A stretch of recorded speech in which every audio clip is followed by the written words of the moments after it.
Tonight, ladies and gentlemen, we want to deconstruct this entire thing called rigging. What's rigging? What's being rigged? Who is rigging? And all of that we'll be discussing tonight. Just as we get going with this show, I want to remind everyone of the status quo of things happening in Guyana. I want to remind everyone, as of today, the tabulation is over and done with. Tabulation is out of the way. Also, let us take note. And I see Mr. Hamilton here with us. I know Ms. Manickchand is joining us.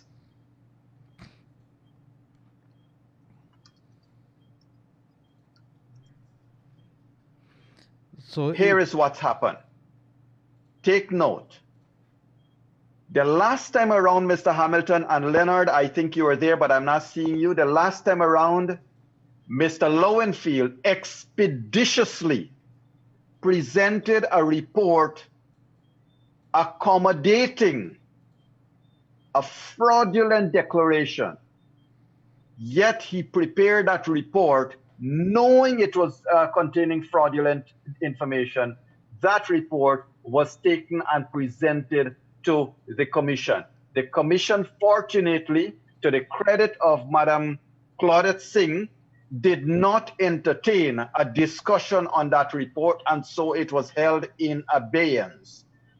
As well, what had happened at that stage on March 13th and thereafter is that when Mr. Lowenfield presented that tainted report, knowingly, I wish to remind the viewers and listeners, Mr. Lowenfield knowingly presented false information to the commission. So my point is the alacrity with which he prepared his report then, I hope Mr. Lowenfield exhibits that same alacrity in presenting an urgent report to the commission. Ladies and gentlemen, as you're joining us on this show tonight, we want to have some discussions on the elections and deconstructing this whole aspect of rigging, who's rigging, what is being rigging, and where this whole thing of rigging start from.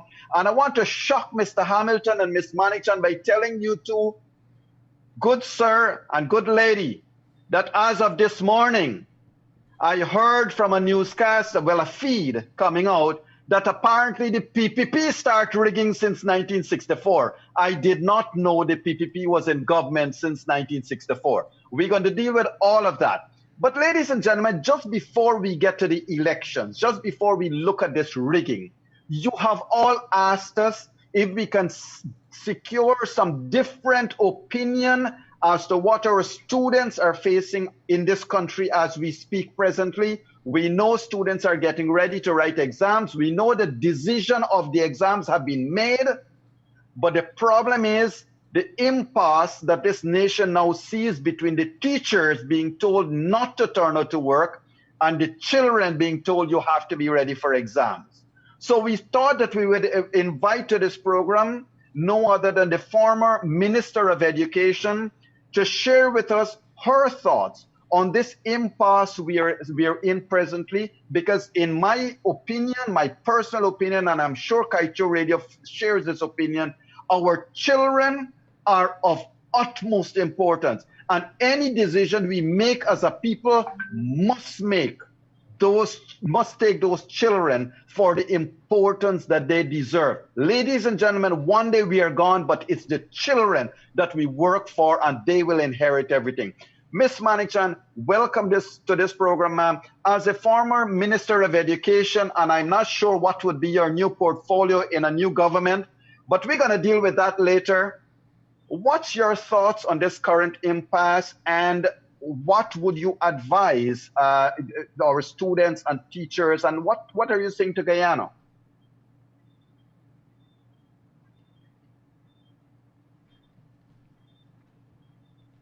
I don't think Ms. Manickchand can hear us. Can you hear us, Ms. Manickchand? Okay. Kevin, can you please see if we can get Ms. Manickchand on with that? She probably cannot hear us.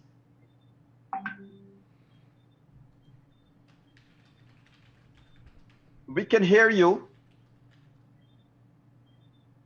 You hearing all Meanwhile, yet? we're Right, go ahead. yeah, yeah. Meanwhile, we're getting there, ladies and gentlemen. I want to also discuss what's going on presently and put the facts to you. Timetables for CSEC, timetables for the advanced examination, they have all been set. Leonard and I, on our shows, we have been discussing the fact that while these timetables are set, the children are facing this thing of having exams in front of them. But we also need to know, and we also need to appreciate that not all of our children can wear masks. The children who are asthmatic, children who are sick, children who have different conditions, not all of them are comfortable. Neither would it be healthy for them all to wear masks, to go to school, and to be in certain conditions. There has been no declaration, or no, Leonard, declaration is a bad word to use, but no advisory coming out to the public as to what could be done for our special needs children and for children as a whole. And while we're getting to that, ladies and gentlemen, I want to quickly segue off to Leonard. What is happening at your end, my friend? Well, in the meantime, while you continue to blame Kevin here, let me tell you, this morning, the last couple of days, we would have been receiving many complaints. Let me take this opportunity to say good afternoon to all of our viewers and listeners across this nation and wherever you are out of Guyana. And of course, a special welcome to our two guests, Priya Manickchand and Mr. Hamilton. And let me tell you, with regards to the COVID-19 and the students and the decision to write the exams, well, we would see very clearly here that the GTU, the Guyana Teachers Union, has one opinion: don't go back to school, continue teaching via the internet or whatever you're doing. On the other hand, some teachers have gone back, or they are making preparations, classrooms clean, and so on. Many parents have been calling us and saying that the students, the children, they have special conditions, and a lot of them are asthmatic and so on, and so they would not be sending them. My child, my daughter, who's supposed to be writing the grade 6 exams, she's not going back to school, but will be writing the exams. That is because we took a conscious decision on that, and there'll be many parents like that. But this entire decision here by the ministry. It is being seen as right now by many parents who has been calling us, texting us, and so as something that is not a good thing at the moment, and that is much of an understatement when I say not a good thing. But I think it is going to be, from what we see in here, it is going to be something that's very bad for the children.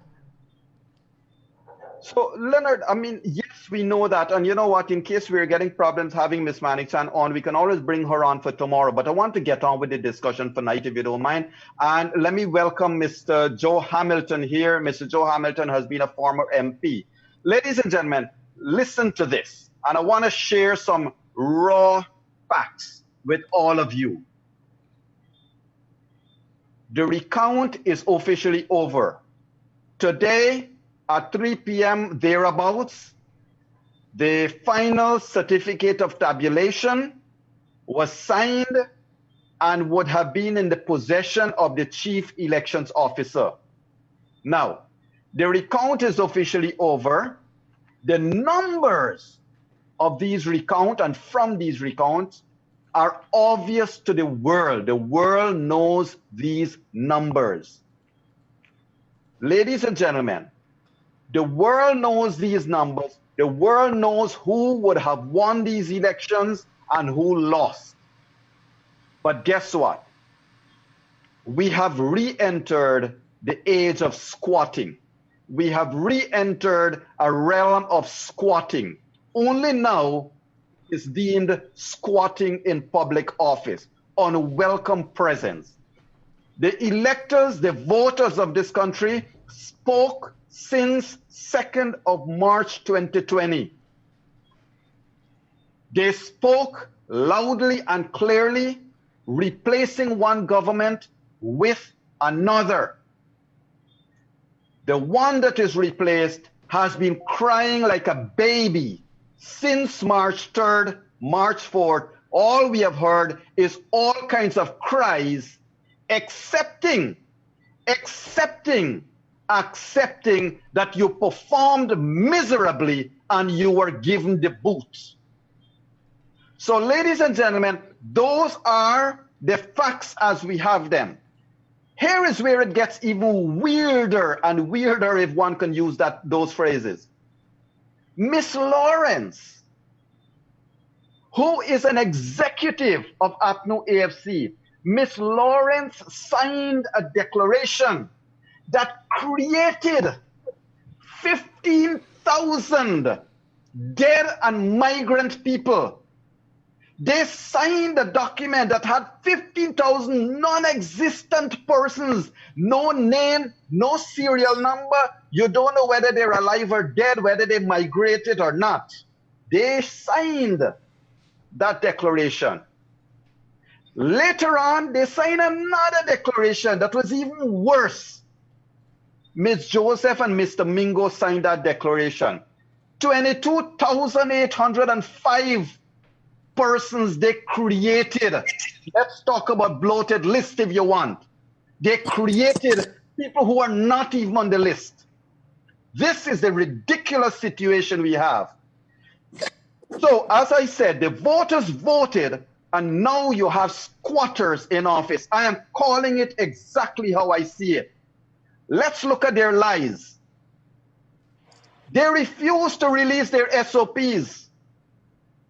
They said that all the SOPs in public place, all the Kaicho News printed and Stabrook News printed and everybody printed and shared, they said it was all fake. A recount took place that proved that those SOPs were accurate. They're still hiding behind the skirt of those SOPs. Now, where are we today? The recount is over. Mr. Granger knows the numbers. He wants to stay in office. He is crying and begging for a Hail Mary, waiting for GCOM to deliver an elections that was not the will of the electorate. And so what they have started to do, they have started to cry. Now the narrative is not your SOPs are false. Now your narrative is not about anything else. Now the narrative is that all of their agents were bribed. All of their agents were bribed. And finally, that somehow or the other, the PPP, in conjunction with all the new parties, declared or entered into the ballot box fraudulent votes. They had people voting. This is what they're saying, that they had people voting once and twice and thrice. And hear me out with this. They're saying there was such impersonification of voters that their own agents fell asleep at the wheel and didn't see when these zombies walked in and cast a ballot. They're also saying that their supervisors who went from polling station to polling station to polling station did not see anybody voted twice, yet they're saying that this election was fraudulent. So, ladies and gentlemen, this election, they're saying that is rigged. I want them to remember, Mr. Granger said, what is rigging? He don't want to hear that word rigging. And as of today, they have started to say the PPP has been rigging elections since 1964. So now we are rewriting history. We are going to tell a lie so often that we're going to believe it ourselves. But we are not accepting, we are squatting in office, which is what they are.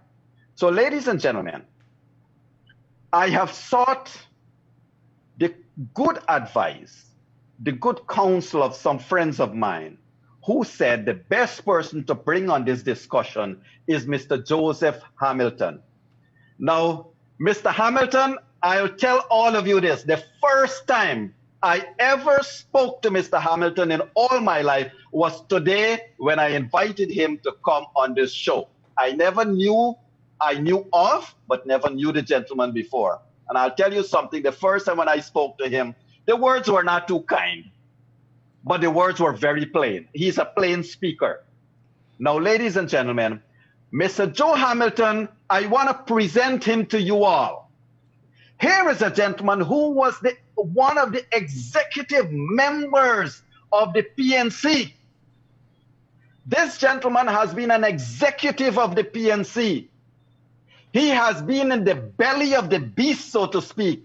If one man can talk about rigging, it is this gentleman here. And there are many, many things he can talk to us about. I have asked Mr. Hamilton, and Mr. Hamilton, thank you for being here, sir, because we want to deconstruct this rigging. Are these elections rigged? Where did this notion of rigging start from? All of those things we want to discuss tonight. Mr. Hamilton, have you and your cohorts of the PPP rigged these elections, sir? Good night. Good night, Dari and Priya that is going and coming. Good night. Let me start out by saying for the viewers, when I speak about elections and the Guyana Elections Commission, I speak as a technician and as a politician. Because in my former life before politics, I functioned as supervisor for the IT department of the Guyana Elections Commissions, preparing for the 92 elections. And I functioned as the manager of the IT department, preparing for the local government elections in 1994. The system that they presently utilize, I helped to build that with the UN program between 91 and 92. So I'm laying that before.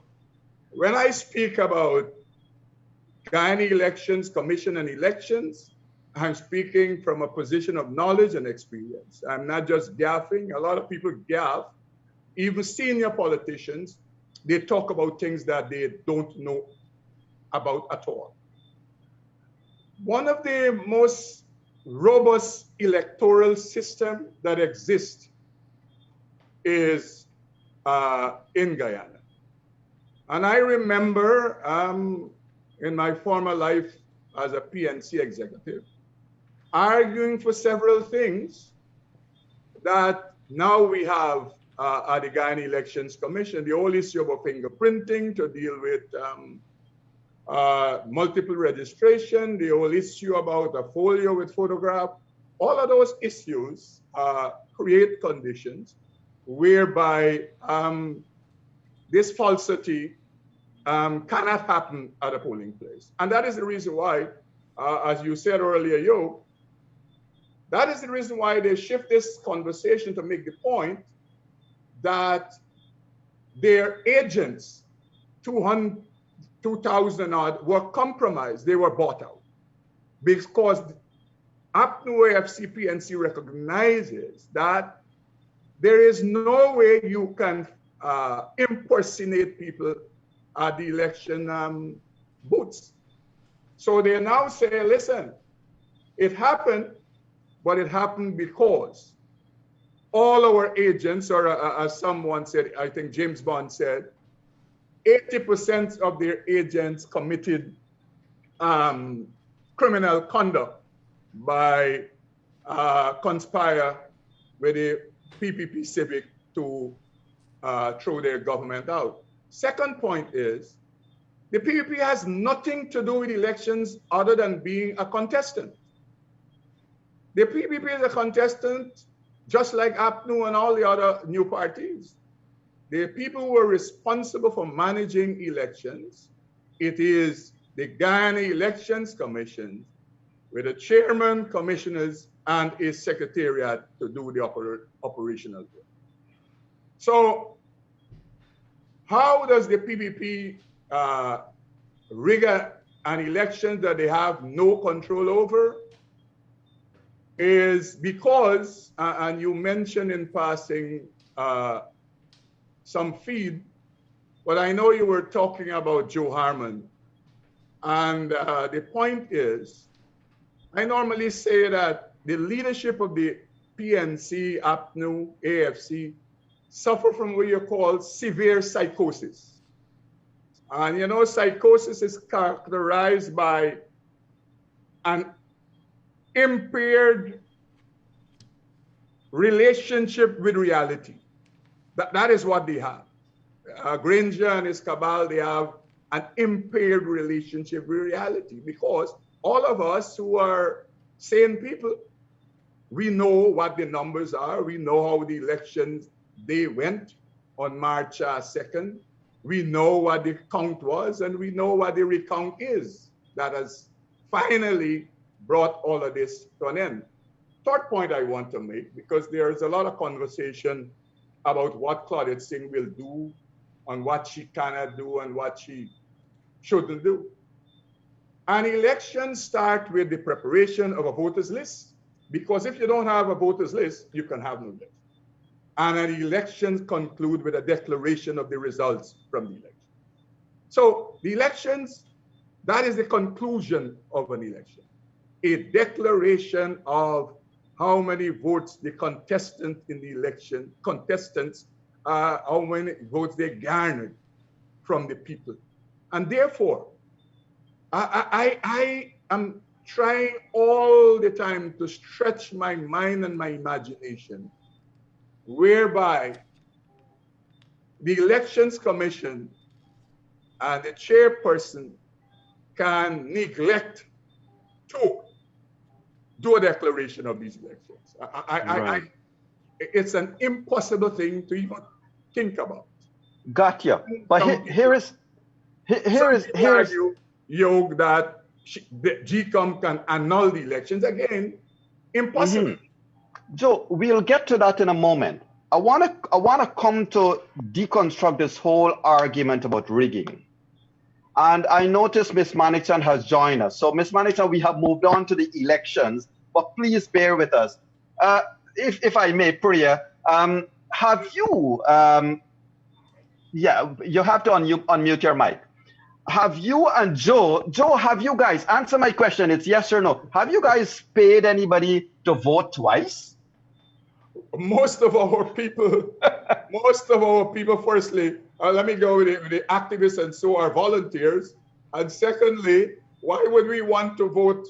Why would we want to pay people to vote twice? The fact is, Granger has done enough to lose an election. Their own pollster today said that.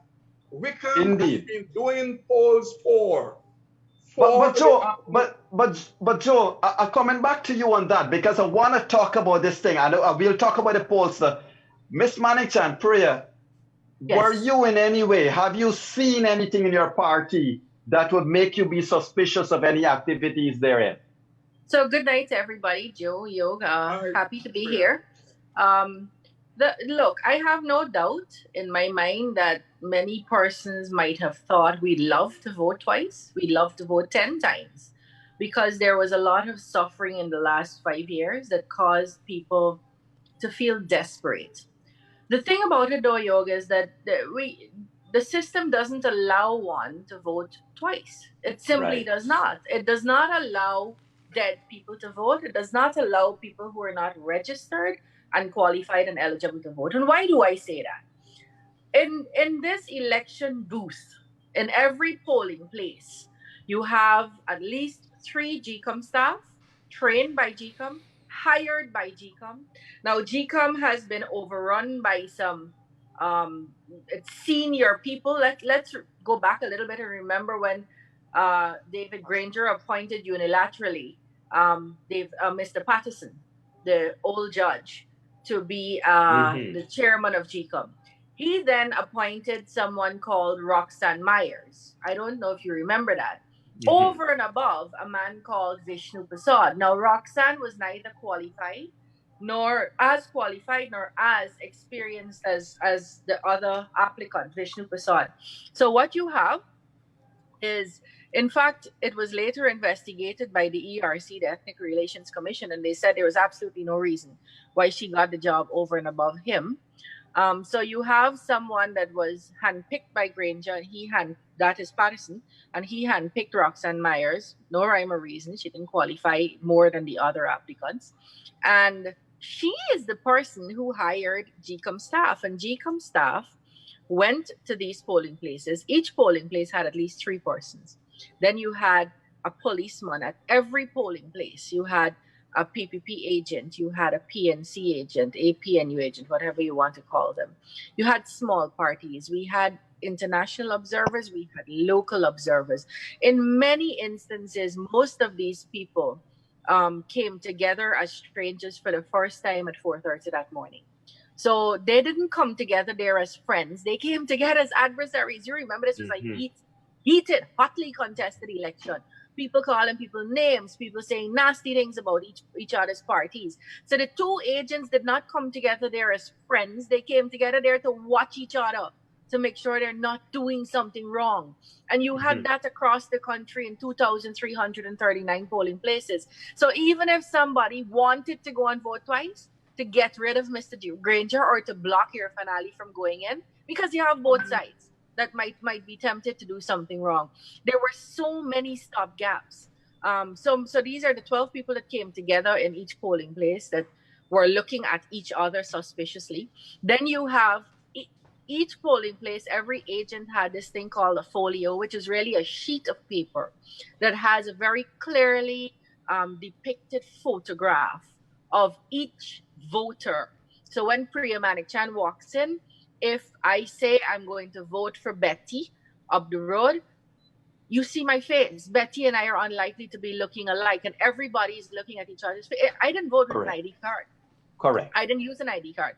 So I saw everybody looking at me, looking at the photographs, confirming that it was me. If you use an ID card, they look at your ID card's picture and the person who's holding the ID card. So then you have that process where people are identified through that.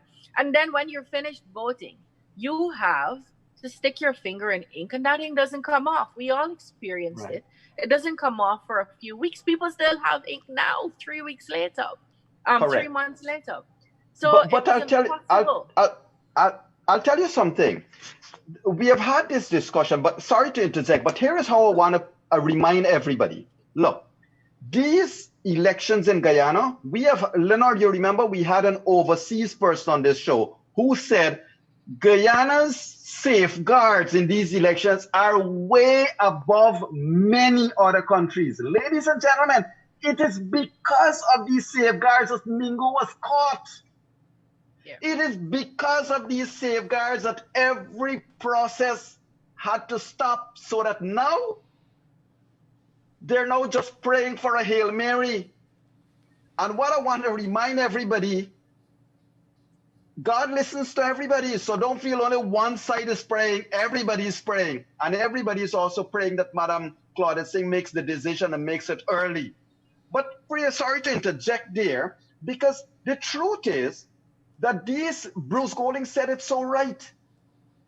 There has never been such a transparent attempt at rigging.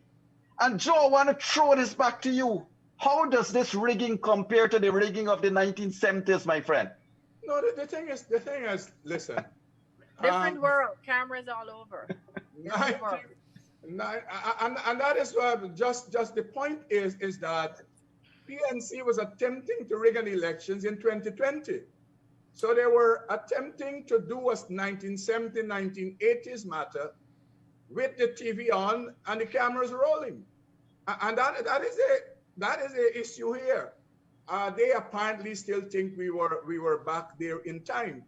But before 1992, you collected all the boxes and you took them to one place in a location, and you counted. And that was nominated by the People's National Congress, the Elections Commissions itself. Right. People should be reminded, the Elections Commission was not an autonomous organization. The Elections Commission before 92 was a department of the Ministry of Home Affairs. Registration was done by the Ministry of Home Affairs. Election right up to 1992, when I functioned at the Elections Commission, the Elections Commission was still under the Ministry of Home Affairs. It is after the 1992 election, then the Elections Commission became an autonomous organization. Before then, when the elections is finished, I think it was 3 months after, the Elections Commission had to shut up shop because it was just for the elections. Now it became permanent. And therefore, what changed is that you count the ballots at the place of poll. Firstly. Secondly, the military is not involved like they used to be when Mr. Granger was the commander at Iron Ghana in shuttling ballot boxes via the army planes and trucks. So a lot of things have changed since then. But I'll tell you what. When I saw the March 3rd, March 4th attempt, and then later it came to the March 13th attempt, I made a post on social media that it seems like Harold Bollers and his crew have resurrected. I didn't know, Priya, that they will now deem that a lot of dead persons voted. Viewers and listeners, it is important we have this discussion because I want everybody to remember, I am a voter. Miss Manickchand, Mr. Hamilton, Mr. Gildari, they're all voters. You have all been voters. And when you walk into that room, as Priya was saying, your photo is there. Somebody watch you, look at their photo. Somebody ask you, show me your fingers to ensure you haven't voted twice. All of those checks and balances are in place. Yet we have this situation where they're saying these elections were so fraudulent, and now many people are on their knees begging that Justice Claudette Singh is going to say, is going to deliver their Hail Mary. Joe, would Mr. Burnham have been proud of these attempts? Mr. Burnham was a suave and sophisticated leader with all his faults. What you have here, as described by the political leaders in the Caribbean, is a sanctimonious gangster. So that is a far way removed from where the PNC used to be. So you have a man here who was good, I could say. Granger did well in 2011 and 2015, deceiving Guyanese people that he was some moral and upright and righteous man. But the deeds came forward 2015 right up to this moment. And so, Leonard, I tell you this. I was begged in 2011 to support David Granger, and I refused to do that and supported Donald Ramotar and the PPP ticket because my assessment then of Granger was that he had autocratic tendencies. And history has proved me to be right. When I campaigned with the PPP 2011, 2015, when people were talking about change, more so young people, I was saying to them, I am trying to understand you people. A man is coming out of the belly of the beast and he's telling you this is the animal, and you saying that this animal can change. And so, you understand? And I said, I don't know what you were asking for when you were talking about, you wanted change. Right. But Joe, one has to admit, I mean, I know you have come, and to viewers and listeners, Mr. Joe Hamilton was previously an executive of the PNC that has later years joined the PPP and has been a parliamentarian for the PPP. Miss Manickchand too has joined the PPP up to this moment. Oh, well, he's part of the Civic. Thank you for that correction. Thank you for that correction. And Miss Manickchand too herself has joined and would have come in as a person with technocrat skills, experience to join and support the PPP government, not necessarily as a member of the PPP. Before I come back to you both, I want to just say something because somebody just texted me and asked me, Leonard, if this show is a PNC bashing show. Ladies and gentlemen, take it how you want. This show, the byline is Unleash the Truth. And Joe, to your point, one has to admit that in 2015, the voters voted. And unfortunately or fortunately, they voted you guys out of office. You have been in opposition, you accepted your loss, and you have learned, hopefully, you guys have learned a serious lesson. Priya, I want to throw this at you because here is what. You would have faced a lot of criticisms yourself for your work, for whatever it is.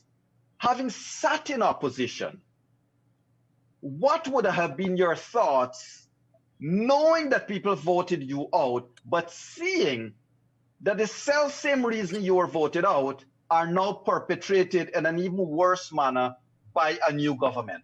What would have been your thoughts, ma'am? So let me just say very clearly, whether people were right or wrong, and obviously I don't hold their view because we contested the election very furiously in 2015. So I held the view that the People's Progressive Party was the better option. But in 2015, the people of Ghana didn't hold that view, and that had to have been respected, and that was respected. 4 or 5 days after the election, we were out of office. We had come out, we had gone into, we took a couple of weeks before we went into Parliament, but the will of the people of this country, whether you think they're right or they're wrong, you have to respect it. That is what elections are about. Throughout the period, the particular question you're asking is such a deep question. How did I feel? I never, ever resented people for throwing us out. Never resented people for feeling that they needed a change. For me, I think getting a full picture of what service looks like, had to, and you wouldn't have known it except you sat in opposition benches, we had to have experienced that period in opposition. So you have a fuller picture of what it looks like. But what we also know, and this is what I think is useful and telling and is very informative for the nation, is that prior to 2015, you had it was an imbalanced race. You had the PPP who had been in office for 23 years. And incumbency comes with a lot of burdens by itself at election time. And you had a party, a coalition who had gotten together, and they had become so attractive, very, very attractive, very sexy to the population, especially the young people, because for them, they had an answer for everything. They had a plaster for every sore. But if you listen carefully, even during their campaigning in 2015, you would have seen that what they were good at was saying what was wrong. They were never putting forward solutions. That could get lost in the noise of campaigning. Mm-hmm. So I think the best thing that could have happened for us as a country is that we have experienced all the parties right now that have sway amongst the population, and people get to make an informed choice. And so this election 2020 for me is an election where people got to measure and weigh what would make their individual lives better, what would be good for the future of Ghana, and they spoke. And in the same way that we respected those voices in 2015, we must respect them now. This is not even about the PPP and the PNC, this is about disrespecting all these people in Guyana who got up, went to the polls, did what GCOM asked them to do. Go there, find out where they were supposed to vote before the election, turn up on election day between 6 and 6, present themselves, present their ID card, vote, ink their fingers, go home and wait. They did all that they were asked to do. And so while we get lost in the big parties, the PPP win or the PNC lost or the APNU is crookish or whatever, this is really about the people of Guyana. And their voices and will must be heard. And for me, it is very disrespectful to the very voters, including their own voters and supporters that came out and voted. And this is going to be a harsh price that the PNC, AP, and UAFC pay. They have lost support from election day to now. You have people openly saying, listen, I voted for you, but I can't do this. I can't allow you. Yeah, we have another big problem, don't we? I mean, look, we'll talk a little bit, maybe on another day, I want to bring some of you guys back because we need to talk about the state of the economy. We need to talk about the balance sheet that you guys are going to be taking over. But I want to come to something else. Look, the truth is that being where you are, here is the worst thing that has happened. A good government needs a good opposition. The National Assembly needs to be representing the will of the people to have good people there. Now, if when the PPP gets into office, what I am seeing here as an independent person, and I'm sure Leonard agrees with me, is that we're seeing an opposition that has been decimated by their own lies, by their own deceit. How can people even expect them to be a good opposition? Now, you guys have been in opposition for the past, well, 3 years. After that, it was not an opposition anymore. It was a dictatorship, maybe. What would you say, Priya, I'm asking specifically, to the incumbent that now is squatting in office and needs to be in opposition? What will you say to them to get their act ready and be a good opposition? So, young in 2015, this nation learned that they can change governments. They learned that. They learned that if we don't like how you're serving, if we don't like what you're doing, if we don't like how you're dealing with us, if we don't like how you're impacting upon our lives as a country and as individuals, we could shy you out of there. We could change you. The nation learned that, and they changed the PPP out with that lesson. In this new Guyana, in the Guyana that we're in now, nobody should be afraid to go into opposition. Go into opposition, be an effective opposition, and in 5 years you could be in government again. It is very, very possible. The problem is now with these guys, I don't know how they could hope to garner enough votes and support to get anywhere close to government again if they continue down this road. If you continue down this road, the credibility, the trust that people had in them, they're simply not going to be able to hold that into another election. And so for me, it is, I can't imagine, I've thought about this 100 times. Why would they be doing something like this? Very, very short-sighted. Very short-sighted and very not taking into consideration the new Guyana we have. For me, this here is a lack of confidence in yourself. Because if you don't believe you can win these citizens back and you have to trick and thief from them to get into office, then you clearly don't believe you have anything to offer. So they have a serious self-confidence issue, in my view. Deconstructing rigging. And I don't think the issue, self-confidence issue might be one of the issues, but my assessment of the situation is this.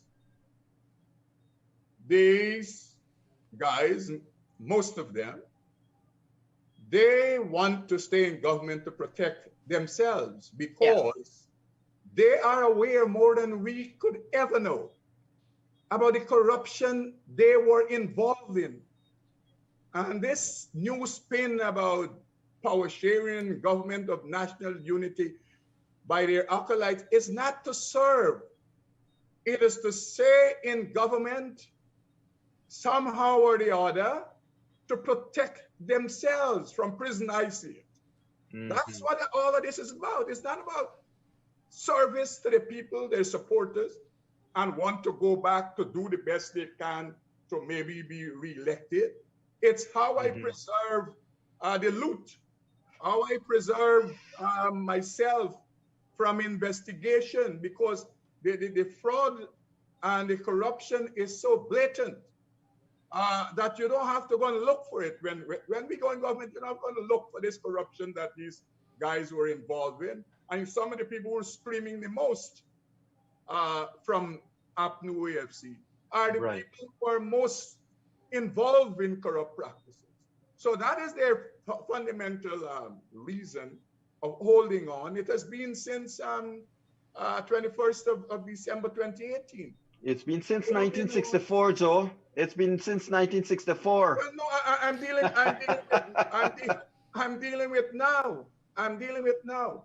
And you know, I'll say this here to persons who might think this program is bashing PNC. You must accept, citizens, you must accept that the behavior of the PNC is in the DNA of the party itself. Because let us examine what is happening. Most of the people who are in the front line of the leadership of the PNC were not in the leadership, and some of them was not even in the PNC during the 28 years. But even with this new breed, even with the younger breed, the attitude is the same. is the same believing they could railroad people, they could run over the Guyanese people, they could bully the Guyanese people, not understanding it's a different day and time. And that's why from day one, even before elections, when people were suggesting they might want to rig the election, my position was always that the young people of this country will not allow this country to be a dictatorship. Their life is a different life, that they have that freedom to do what they want to do. They will not give it up. And that is the reason why, as you see 2020, even after the elections and all the attempt to rig, you see the young people resolutely continuing to fight because they see this as impacting their own personal life. Correct. Leonard, you wanted to interject. Yes, deconstructing rigging. I want to ask the PPVC, how many of the 2,339 polling stations, how many of them did not have a political representative, maybe from the APNU side or maybe from the PPP side? Do we have an idea? Well, the PPP, I can say, lucidly and without fear of contradiction, we manage and manned every polling place in the Cooperative Republic of Guyana. And let me say this, places that in times past we had difficulty finding people in those communities. Since 2015, that has changed. There are hundreds of persons in Georgetown, thousands across the country who were supporters and members of the People's National Congress, many who were activists of the People's National Congress, who today, for that matter, 2-3 years ago, they have joined the People's Progressive Party and they have been working with the People's Progressive Party. So let a place like Region 4, by midnight, 2 o'clock, we had all our statements of polls because we were able to man all of those. What I was trying to establish is that nobody could walk into a polling place without the other side scrutinizing, without the other side checking the folio and the face and everything. Leonard, the PNC leaders know that. It is just attempting to create new conditions. When they were saying they won, all of that wasn't a conversation when Mingo rigged the numbers. It is after, every day they had to find a new story to tell the Guyanese people, hoping they would believe that. But I say this, they're only fooling themselves and the minimal amount of supporters. Most of their supporters, they know better. And somebody just say earlier, I think Yog mentioned, there are people who are PNC members and stuff who are embarrassed about what has been happening since election day. But we have another serious problem, Joe. While we are focused on these attempts at rigging, but you have a president that has made an appearance in front of the public more times in the past 2 weeks than he did over the past 5 years. Now, when he emerged this time, he is emerged with a new chorus. Now he wants a four-pronged approach, a four-stepped approach. And the truth is, Priya, in the US or in any other country, look what happened in St. Kitts and Nevis. The media knows what the numbers are, share out the numbers, and the loser concedes without even waiting for the election body to declare. In other words, they don't wait for the moment of shame, they concede gracefully. Here, the man is saying, I am going to wait until Claude Singh declares. Priya, what is your take? What is he waiting for? Well, let's remember, Yog, that we had the election on the 2nd. Mr. Granger, by half day of the 2nd, had spoken in one of his rare appearances, spoken to the press and said the election day procedures were going very well. He spoke afterwards and said elections were fairly and freely ran. and they were transparent and free from fear and so on.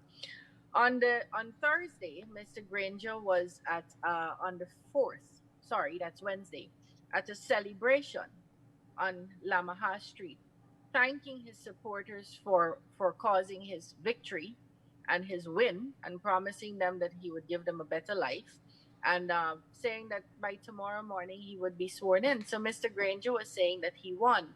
Bear in Yes. mind that we spoke about these polling agents that the party, the PNC, had in every single booth. So the PNC knew the same thing, same information the PPP had, the PNC had. And so by the midday of the third, they knew they had lost the election.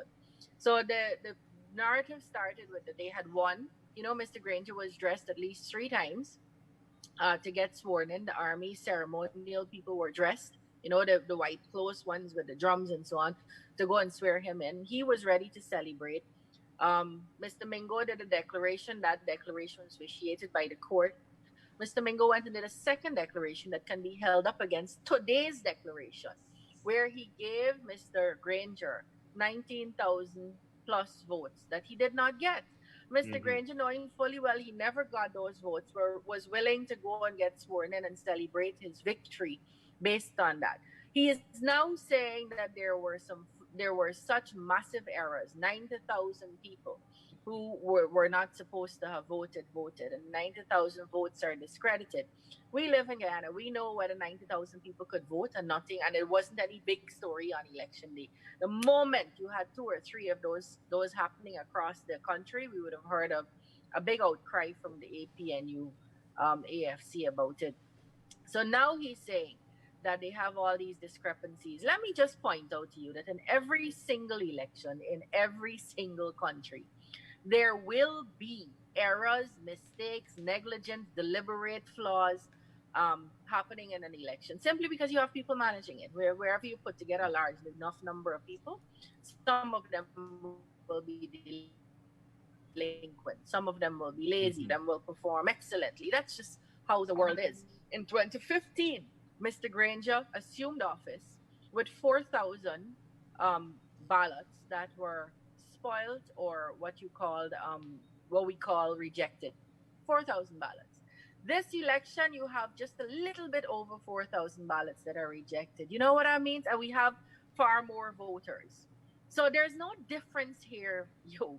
In 2015, when Mr. Granger took the presidency, some of the polling agents, presiding officers across this country forgot to stamp ballots. But we didn't tell them you can't get the office then because you had a couple of presiding officers that made mistakes.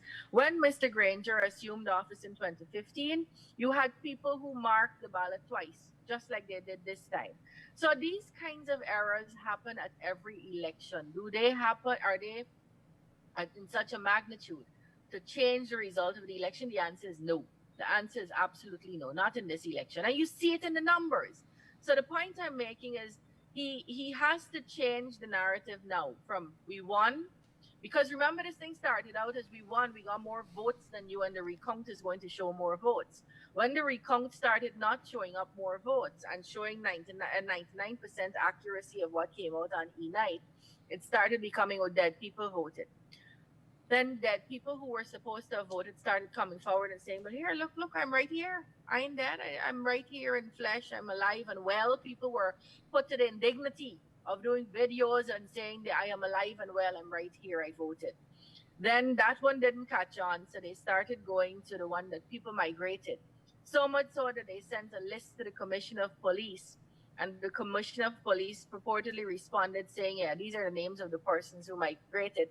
Hundreds of those people who are purportedly migrated have turned up again on video with their Hmm. documents in affidavit form, some of them, saying Right. we did not. So, So so on it that keeps point, changing.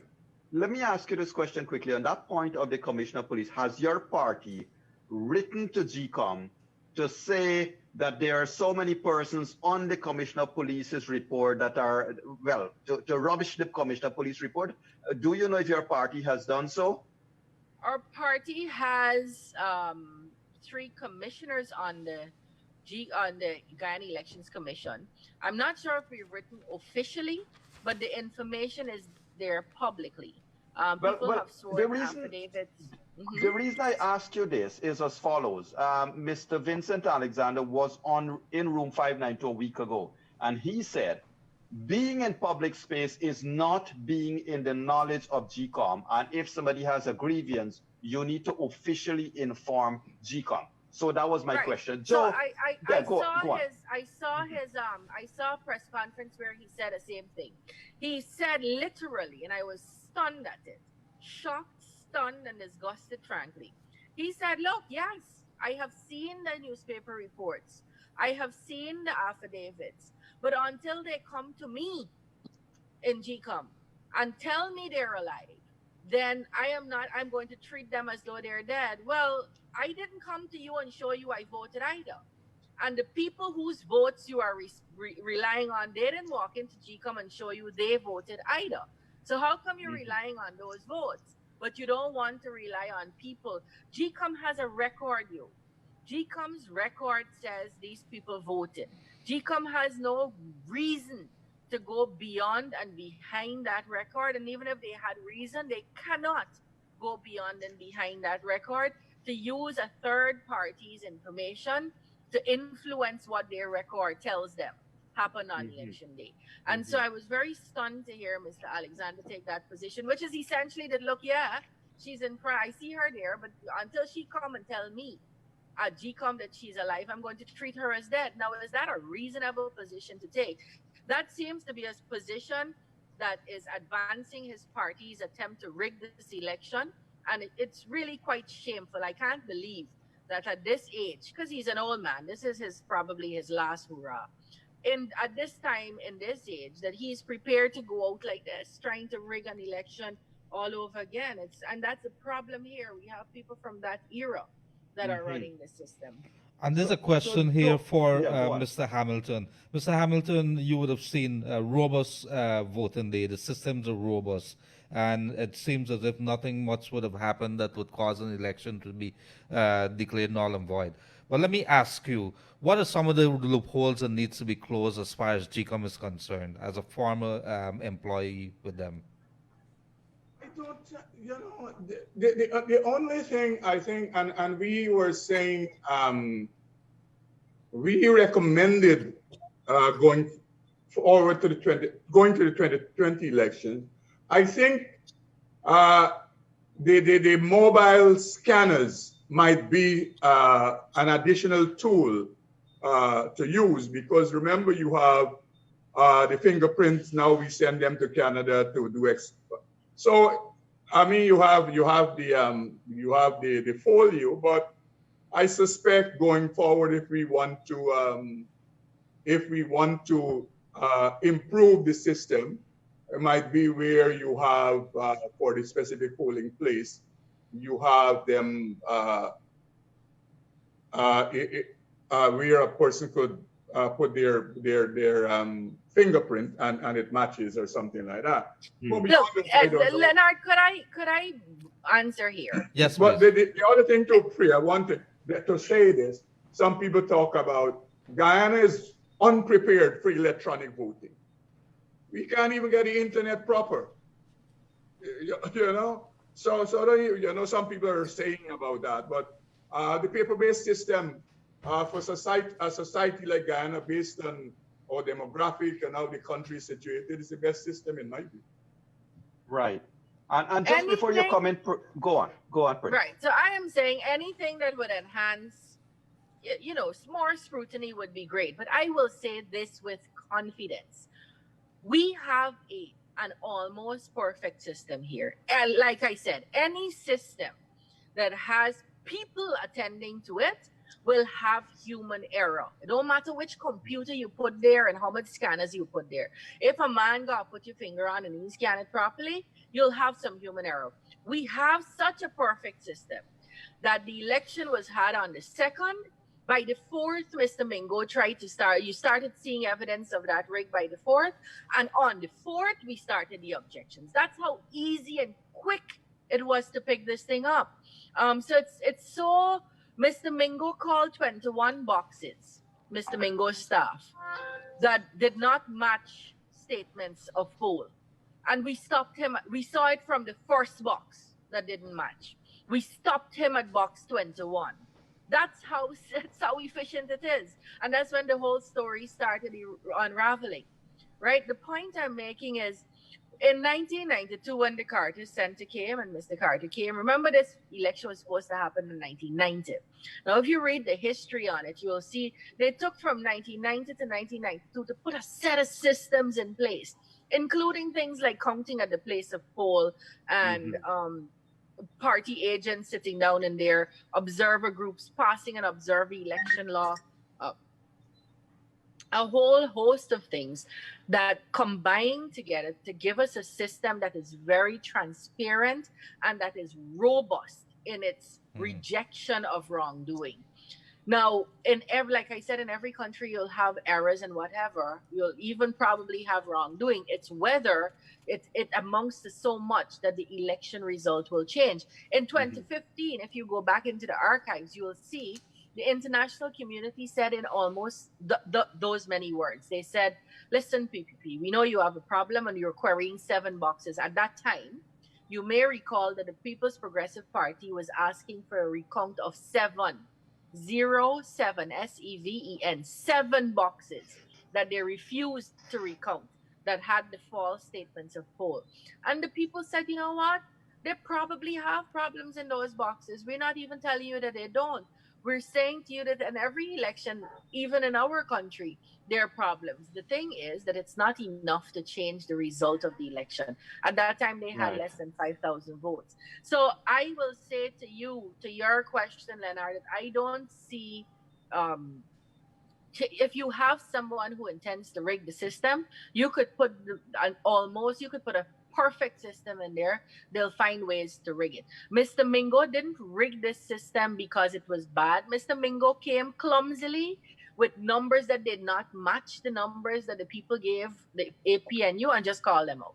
Now, you could put the most robust scrutinizing system in there. If you have a Mr. Mingo who's willing to just shy away all the records, whether they're computerized or man-made, and stand up and call out numbers he made up himself, there's nothing you can do about that except stop him in his tracks. Would it be correct to ask whether this is rigging? What would have transpired those attempts? I didn't hear that. I want to ask if the word rig would be correct to put to the circuit to what transpired. Attempted rig. Rig means to do something that did not happen. Rig means to change in a way to bring about a result that was not intended. So we stopped it, so it didn't bring about the results. It was an attempted rig.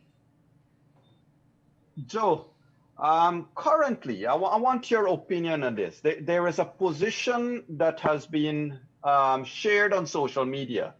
One person who has been a very, very strong activist, even though he's operating out from the United States. These people don't spend time in Guyana. But he has said that President Granger's silence on the PPP's elections fraud and so forth and so on, you cannot be ahead of state and demonstrate the seeming disinterest in a matter of national urgency that can potentially plunge the country into unprecedented disorder. President Granger's silence and inaction has already damaged the image of the coalition he heads and our country's image regionally and internationally. Joe, should we be feeling some sorrow, some pity for Mr. Granger? That's that you just read from one of these. Burke, I think. The public is here. I don't want to. Okay. But the point is this. Yog and Leonard, listen. The dilemma the PNC found themselves in is how to tell their supporters they lost. And I speak from a position of experience. The same dilemma we had 97, 2001, and 2006. You understand me? When you have thousands of people gather, I recall, and I'd say this for the public that you understand the vibes. When 1 year Corbyn couldn't even come down to speak to the people, he had to use a microphone with a speaker's box. So you understand what is happening there. And so by 2 o'clock, they knew they lost the elections of the third, because by 2 o'clock of the third, we knew we won. But Joe, what are they hoping for? Well, Everybody they were knows the hoping for result. a bingo. No, They no. were, And now what are they hoping oh, for? what are they hoping for now? I suspect this, all the antics are political antics and machinations to somehow bend the rule to allow for this conversation about some government of national unity or power sharing, whatever. But the issue is, you cannot have any governance conversation unless you conclude the elections. Somebody got to be president, elected, and we know who is the president-elect, is Irfan Ali, because the PPP garnered 230 something thousand votes. So what they're hoping for, and you see all their acolytes chanting out there, the David Hineses, I see what's his name come out today. He's my countryman, but that's the most, it's a total lunatic speaking there to make those kind of recommendations with Jeffrey to say that. I mean, these guys are going crazy. Well, hold on. Joe, wait. Let me share this with you, Joe. Tomorrow night, my guest in room 592 is Mr. Henry Jeffrey. And I think you could tell Henry, I think he was locked down too long. Something's wrong with him. and facing Mr. Henry Jeffrey tomorrow night is no other than Sanjeev Dattadin. So tomorrow night will be a hot session, but I am going to allow Mr. Henry Jeffrey to ventilate or to articulate his cause for shared governance. However, I want to say this to the people. Listen, I don't think this is, hold on. This is my view. Hold on, Joe. This is my view, and this is the view here at this time, and our two guests can respond to this. I think that all those proponents of shared governance and inclusive governance knows not what they're talking about. All people are thinking is they want to share the pie. That is not shared governance, because I say this, if you take 5 incompetent people from here and 5 incompetent people from here, God help us all. Shared governance has to be something that must be upon the call of the people of this country. In addition, I will go so far to say one must not benefit from their crime. If you steal these elections, you cannot attempt to steal. Right. You cannot and must not be allowed to benefit from that act. And that is as far as I say. Joe, back to you. Sorry. No, before you say that, but let me ask you, could you really punish the populace, half of the populace, who might not necessarily have to be blamed for what the politicians would have done that represented them? No, I am not saying blame the populace. I'm saying, listen, the population has nothing to do with these attempts at squatting now, Leonard. This is an attempt at squatting in office. This has nothing to do with population. The population is listening to the so-called leaders that has lied to them consistently for 5 years. And Priya said it right. What happened in 2015? The population spoke, the PPP listened, and they went into opposition. The population has spoken again. The government of the day, Leonard, whether it's PPP or who, has to look after everyone, not only their own voters and supporters. I'm sorry to carry on at you, my co-host. But we often conflate inclusive governance and shared governance with meaning. Like you said, Yog, that leaders at the top who foist themselves on people and call themselves leader must be the people who share that governance. For me, any model of shared governance must result in everybody feeling equally involved, equally served. Now, that doesn't necessarily mean we have to go to leaders to do that. How could we include the various communities across this country and how they can govern themselves? How can we give effect to Article 13 of the Constitution to govern inclusively without necessarily going to people who are Look, the leaders of the AP and UAFC now, and I don't want to get into their personal leadership battles, but that whole Grifford Burke thing, I think, is a leadership battle going on there. The leaders of the AP and UAFC are not leading for their people. They're leading for a very narrow group of persons, numbering less than 100 in the leadership who are benefiting financially and materially from the spoils of the country or from the resources of the country. They are not leading for their people, whoever their people might be. And so when people suffer in this last 2 months when we had a COVID lockdown, the APNU supporters suffered alongside the PPP supporters just as badly. The point I'm making is, Leonard, you seem to be conflating shared governance and inclusive governance and any model that kind of puts forward that with the two sets of leaders coming together. And while I would concede that usually it is leaders of various constituencies and communities that talk on issues, it doesn't have to be confined to that. Any kind of model that attempts to address the issue of people feeling sidelined, because I think we have to face that is whether it is done or not is not the issue. It is how people feel when one group or the other take power. Then we have to talk to the people. How do we get people to feel that they're included in government? And I don't necessarily think that has to be dealing with a small set of leaders. Joe, I want to throw this back at you, but before asking you to speak on it, viewers and listeners, I want to remind all of you, many years ago, a gentleman wrote a booklet. He compiled it rather. The name of it is The Three Trials of Arnold Rampersad, compiled by Moses Nagamoto, that spoke at length about rigging. Read that book, ladies and gentlemen, and you would question that same gentleman who wrote it for what he is now accepting. Joe, back to you on this question of rigging.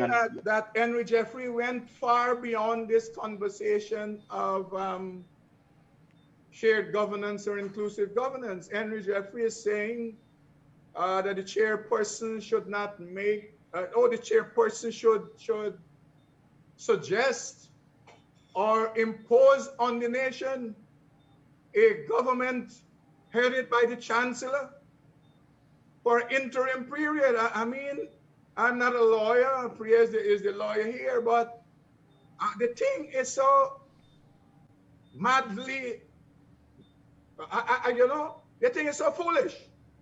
How could a man who was a professor and a doctor and whatever suggest that? And I mean, this kind of construct in law and the Constitution and nothing, and he's saying that GCOM must now take away all our votes and our franchise and forget about it, and David Hines just like the same thing, burn all the ballot boxes and impose some governance structure. Let me say this, importantly to note, the persons who are speaking to this matter, they don't mean the people as Priya is speaking about. They are concerned as, what's his name, Nigel User says, sharing the corn. This governance model that they're proposing is for them to be participants and to stay in government. It has nothing to do with the people. For us, and we have indicated in our manifesto, that we don't believe that this conversation about a new governance model, the elites, political elites, should sit down in some room and share out positions and ministries. We will go to the people in government to discuss this matter when we deal with constitutional reform, and the people will say to us what they want going forward and how they want it to be structured. And that is the proper and right way to go. Not for all these opportunists who are bantering out there about this matter so that they can participate in state spoils. That is what it is.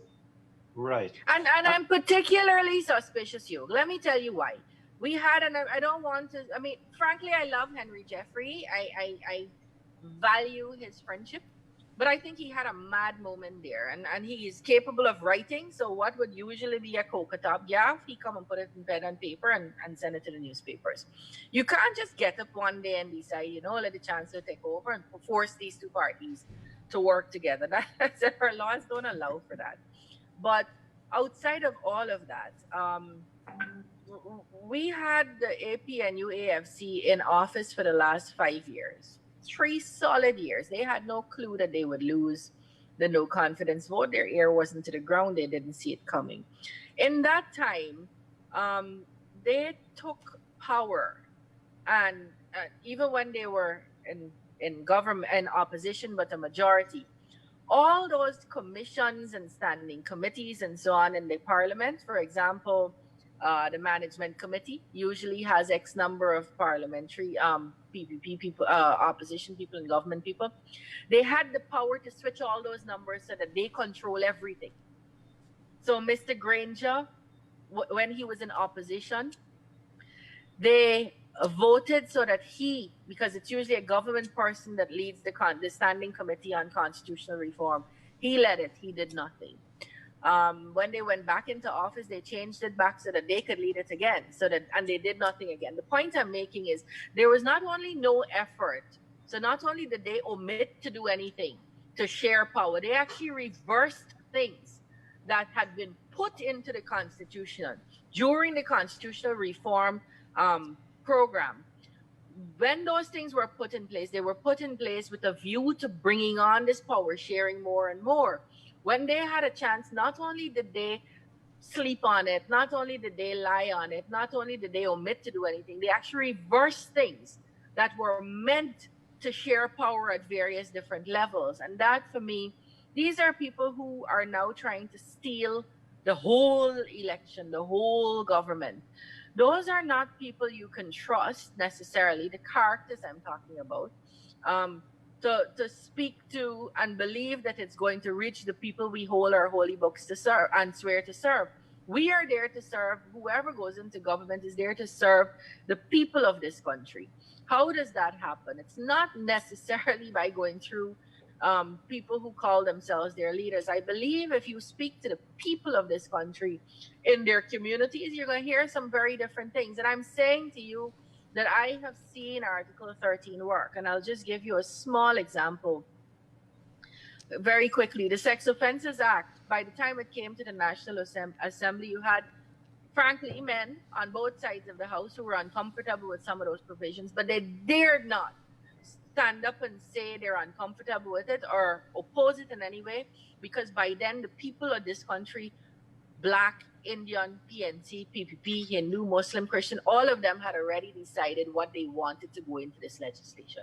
And how did they decide that? We went village to village, community to community to say, here's what our law is now, here are the problems with it, here is what we want to suggest, what do you think you want to put in this? And then we included all of that into the legislation. So that's just a small example of taking government to people. To the people, it does not necessarily mean that two leaders got to sit down at a table and share the corn. You take so much money and I take so much money. That's how they do it. I didn't know this how they do it, York. But let me ask quickly. Well, when you read some of what they're saying, that's exactly. It seems to be more about a material sharing than a beneficial sharing. What are the people going to get out of it? With us until 2020. How does a PPP government intend to deal with the issue of corruption? The thing is, I suspect we have to, let me back up to make the point. One of the ways, if you look at the American system, the IRS, people are terrified by the IRS because a man who is involved in corruption, what they do, the IRS will say, okay, you said you accomplished and acquired all of these things. Show us how you did it, and did you pay the taxes for all of this that you... So the GRA could be a powerful tool to utilize in going forward. to help in that regard. Of course, but Joe, let me interject there. The GRA itself has been even under the PPP. Joe, we cannot. These things are knowledge in public place. The GRA itself has been a tool of a government and has certainly been a tool of the current government. So that is, I would believe that is a very weak. Sorry, Joe, but that's a very weak example. We have to make a robust also the commission that we have to, what you call it again? I saw them send me documents there the other day. Integrity Commission. Integrity Commission. We have to strengthen the Integrity Commission, put some more money in it, let them have investigators and all of those kinds of things. Added to that, the government itself has to take action against persons who you have enough evidence to suggest that they are or involved in corruption. I think fundamentally it is the government that would have to act and not to shield persons, not to protect anyone.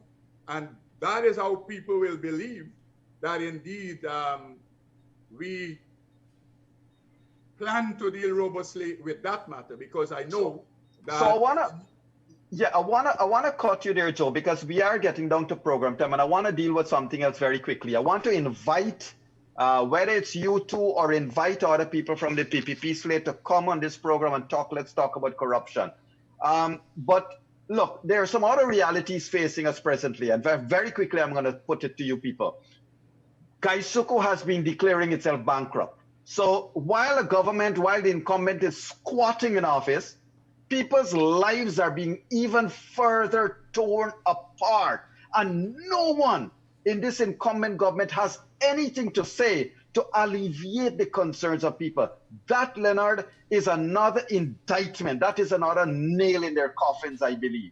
However, these elections, Priya, you first, these elections, while we all believe, or everybody holds on to this notion of 16 as being D-Day, what confidence the PPP or you as individuals have that 16th is indeed D-Day that will see the PPP come back into office? Me first. Yes. I believe that there is very strong, I feel very strongly that the commission is going to do what is the right thing to do. I don't expect the government commissioners to do anything more than carry the government line. But, and by government, I mean AP and UAFC commissioners. I believe Claudette Singh is going to do the right thing. I know people are hesitant and are a little suspicious and reluctant to feel that much confidence in her, and they're reluctant because I think it's fair to say that she could have acted much more firmly and decisively in the weeks that led up to here. But I believe we have seen, look, I don't think anybody in their wildest mind could have imagined that this would have happened. So perhaps she didn't have the understanding of what was going on. But I think she must have a better understanding now. And I believe she's going to do the right thing. I think, and the right thing would really be to receive the report from Mr. Lowenfield, a report that sums up the certificates that have been tabulated over the last 33 days and declare based on those results. I believe it's going to probably happen even before the 16th. That's my view. I will say this too. If it doesn't happen, that will be, Justice Singh has a chance here to define what her legacy will be. I think up to now, up to the point that she went into the GCOM, she had a very firm, we all felt like bowing when she passed because she had that aura of serving this nation very, very well. And not only an aura, she actually did serve for a long time, many years, hard work. And that got a little shaken. And we have to be frank about it. On the days of 4th, 5th, 6th, all the way up to the 13th of March, when we thought and people thought there could have been more effort by the GCOM chair to rein this process back in. That didn't happen. So now the Madam Justice, retired Claudette Singh, has a grand opportunity to define her legacy and show us decisive, informative, deliberate judgment that aims to bringing about justice. And I believe she has that capacity, and I believe she's going to do that. And if she doesn't, the nation will speak again. So it's one of those things, those moments you have in your life. Thank you. Joe, over to you. Do you, I want to quote from Ms. Manickchand what Priya said just now. Do you guys believe she will do the right thing, or do you want her to do the right thing? There is a difference there, because Joe, over to you. Sorry, 2 minutes. We got remaining. The thing is, and I'm been in my head, what else can the chairman do in law other than declare the elections? What else? So that is the point. It's one door you have to go through here. And Joe, is there in your experience any other avenue to attempt to rig these elections between now and the 16th? No, the rigging is over. Okay. The documents right now are with Kidlow and Field. What could he do with the numbers? The whole world has the numbers. The commission already has the numbers. The point is, what else can the chairman do? I said earlier, an elections commences with a commission preparing a voters list, because without a voters list, you can't have an elections. And an elections conclude with a declaration of results of the election. So you said it. I mean, what else can the chairman do? And Leonard, we got to remember Joe's and Priya's words tonight. They believe this is what Claudette Singh will do, and Joe has questioned, what else can the chairman do? I hope that the next week or so will show us that you both have stood in this conversation here. What else can the Ghana Elections Commission do other than declare the results? Not declare it. Let me just would have said so a month ago. I know we're at program time, but let me just pause. It may well have been a patient, prudent person who let these 33 days pass. Look, in front of the public's eye, on national TV, on the World Wide Web, we tabulated these votes, and here are the numbers. Thank you.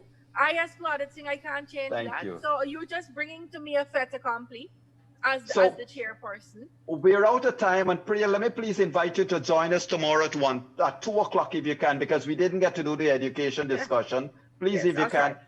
Viewers and listeners, it's been great having Joe Hamilton and Priya Manickchand in our room 592 tonight, and we certainly look to continuing this discussion. Tomorrow night, please join me with Dr. Henry Jeffrey and Sanjeev Dattadin to discuss that whole article and that whole piece of thoughts that would have been expressed by Henry Jeffrey. But tonight we have looked at rigging, we have looked at these elections, and both of our guests tonight have expressed great confidence that D-Day will see the chairman of GCOM express and declare that the PPP would have won these elections.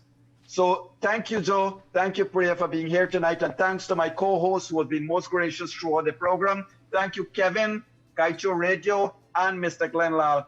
Viewers and listeners, have a great night. Bye-bye now. Stay safe, stay well, and do a prayer for Guyana.